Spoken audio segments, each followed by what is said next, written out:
So, hi there, I'm Richard Galbraith and welcome to the IAA Advice and Assistance first actuarial webinar, where we're going to uncover what it means to be an actuary. I want to illuminate the actuary with bite-sized insights and show a practical contribution to the world.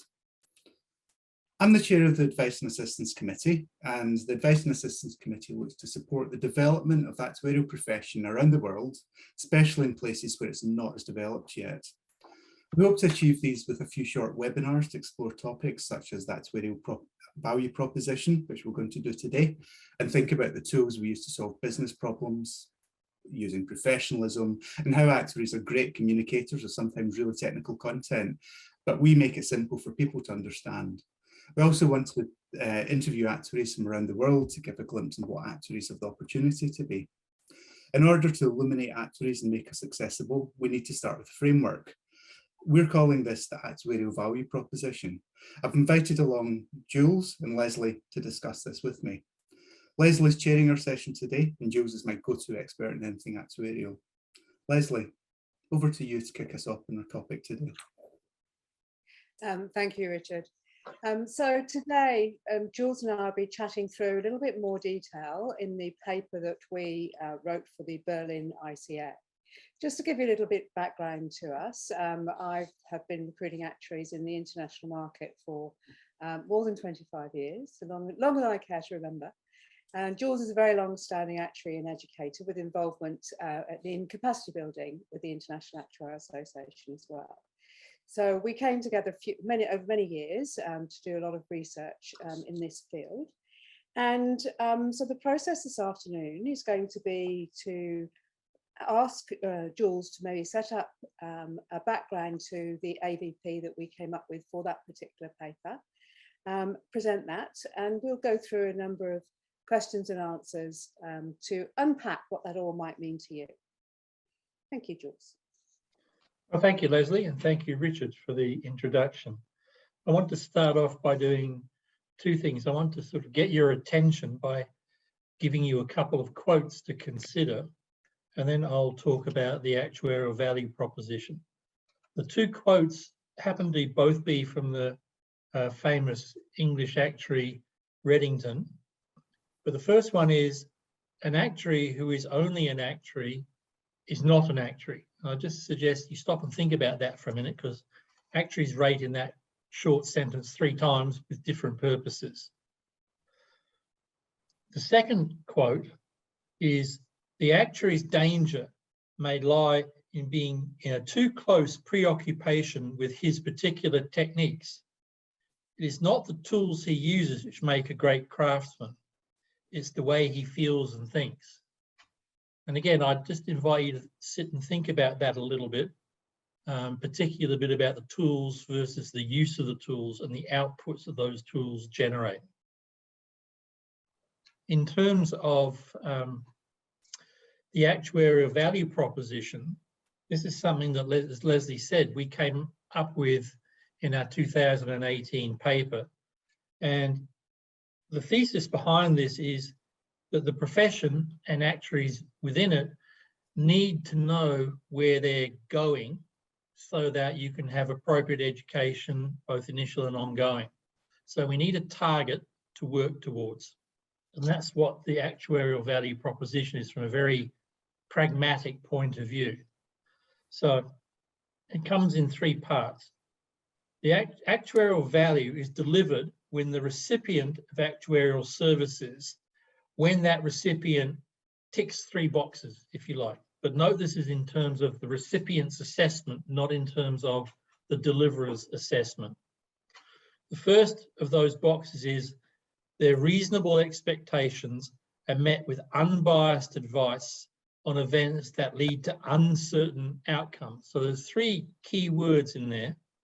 Reasonable expectations, which can be more difficult to set than might seem the case. Unbiased advice, which carries a lot of connotations from the point of view of the professional delivering it.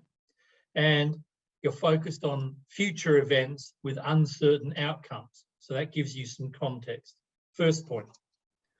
The second point is the advice is effectively communicated in a way that supports the recipient making better informed business decisions. Now that's a use test. It's not only about communicating effectively. The test is, does the recipient or is the recipient able to make better informed business decisions? Because that's their objective.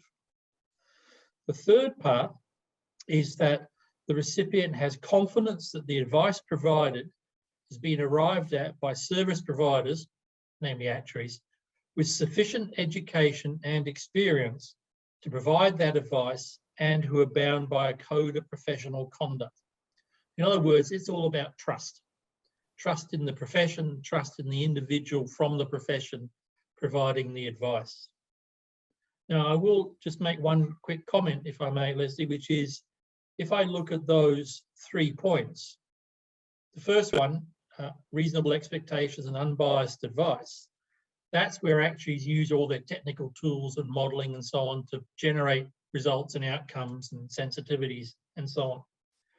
Both the other 2 points, effective communication for better business decisions and confidence in the education and experience, are not about technical stuff. They're about the other characteristic of the profession.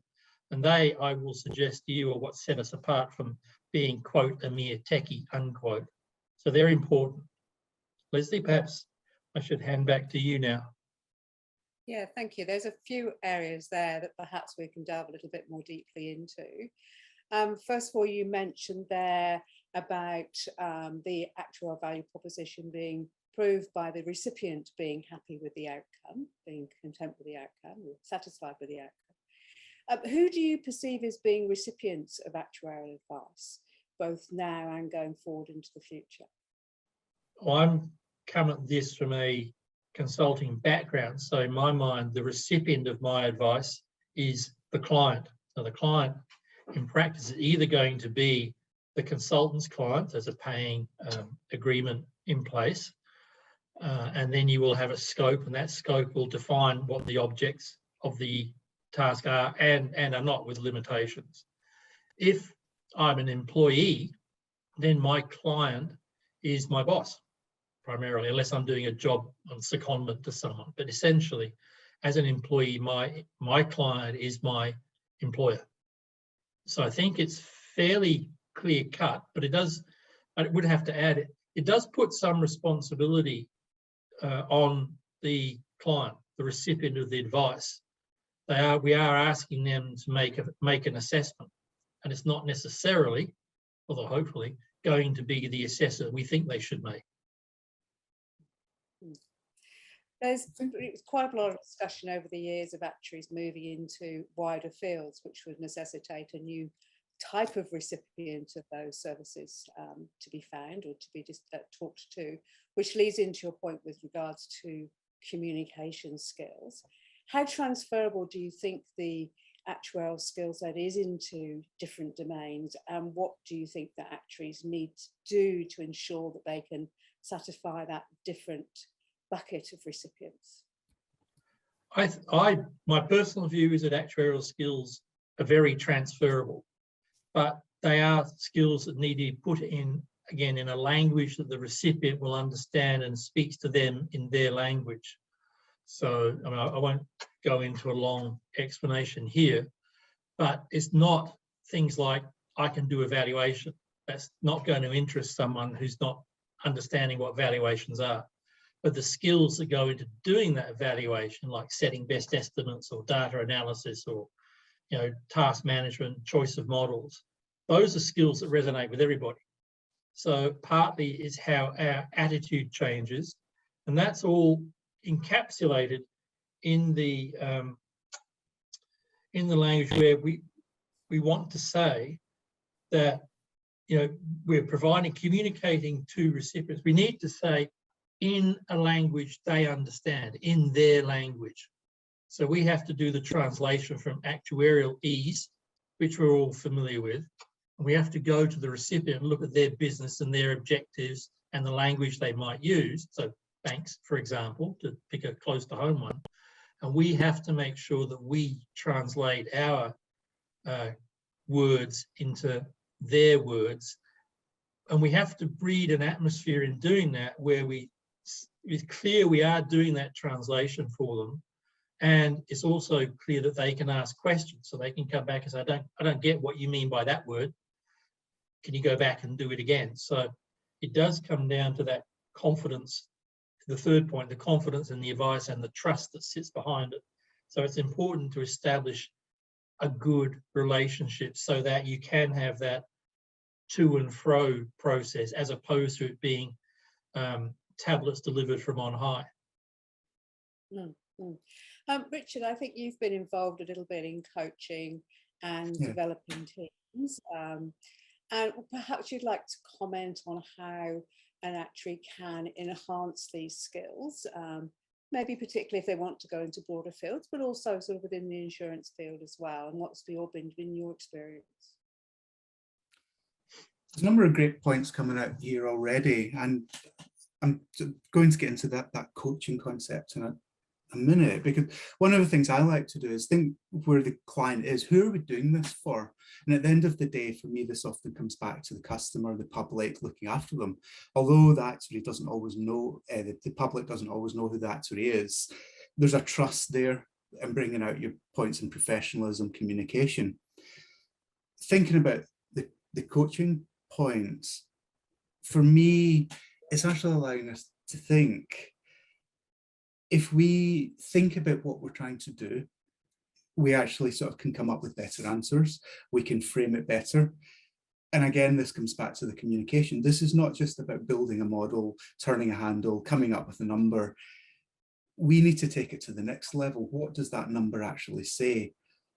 Is the number 42? Yep, computer says that's what the answer is. Well, what does that actually mean?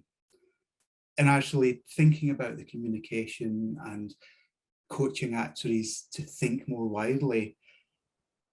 Who's impacted here? Is 42 the right answer for everybody? Do we need to think about things in a different way?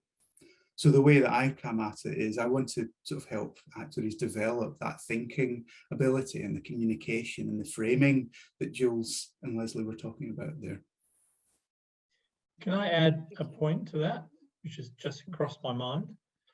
And one of the things is, when communicating with the client, remember, we're going to be in their language.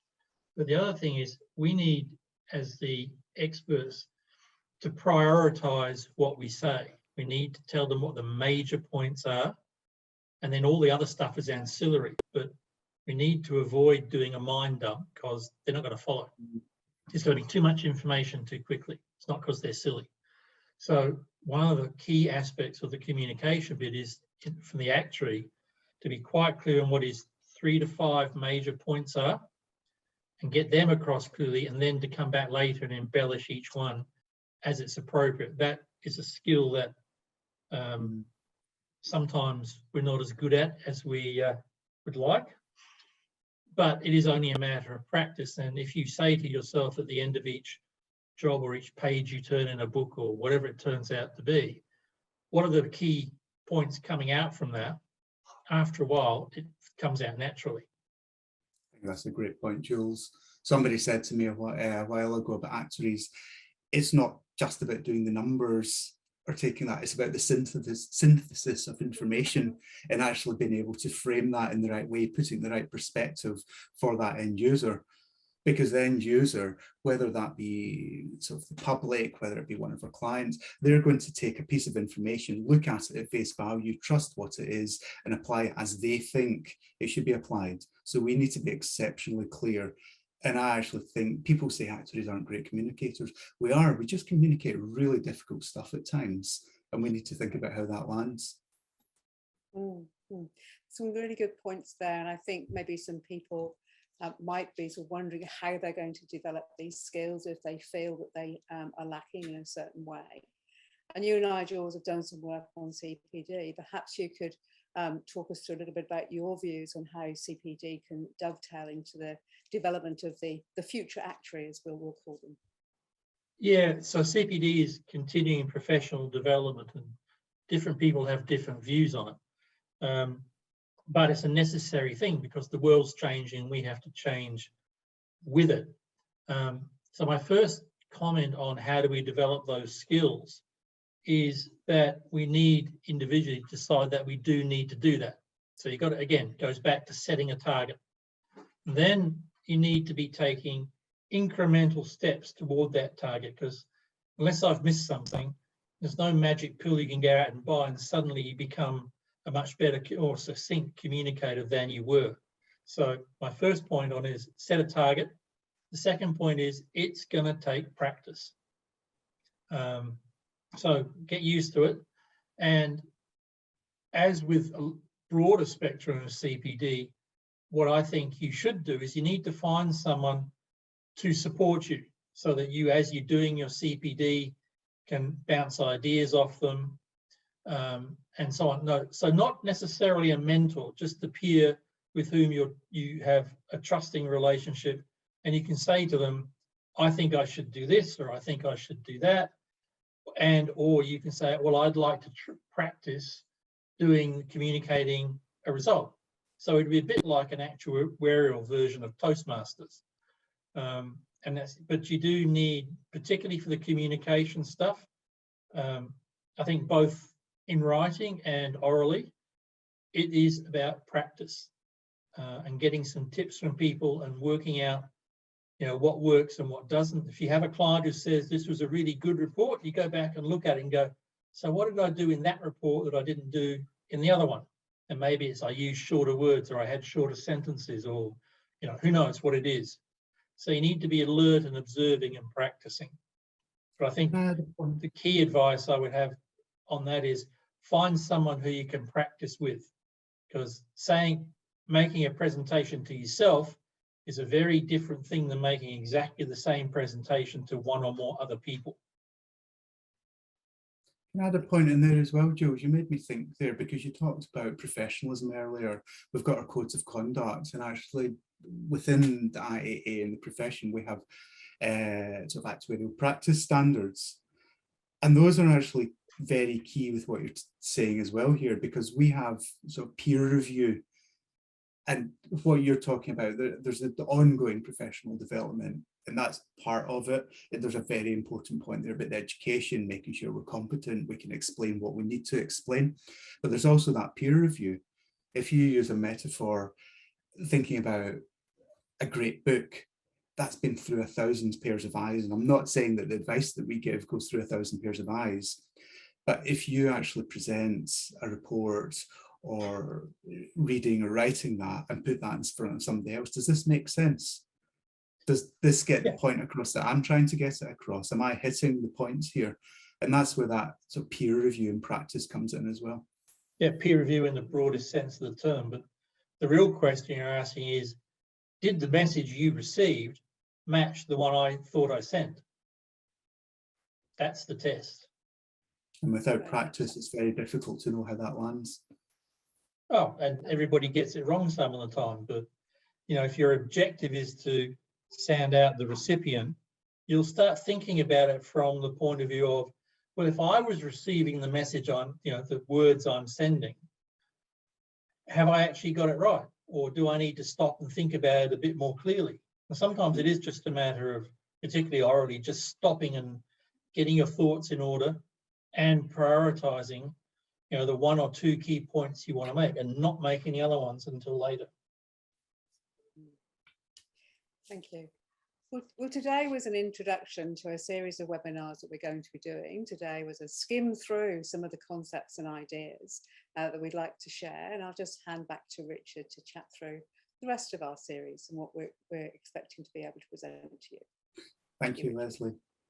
I think this is a great start and lays down the basics, and I'm almost in a vision of a house here in bricks. We've got professionalism, we've got our education, we've got peer review, we've got CPD, and it's actually that building blocks. And what I want to do out of this series is actually think, how do we build our actuarial house? What does that actually look like for people? And in the upcoming series, we'll look at different aspects of that. We'll unpick, what does professionalism mean? Where can we get CPD? What can actuaries actually do? And I hope that really excites you about our profession and think, where can we take it? Thank you for tuning in, and I hope to see you next time.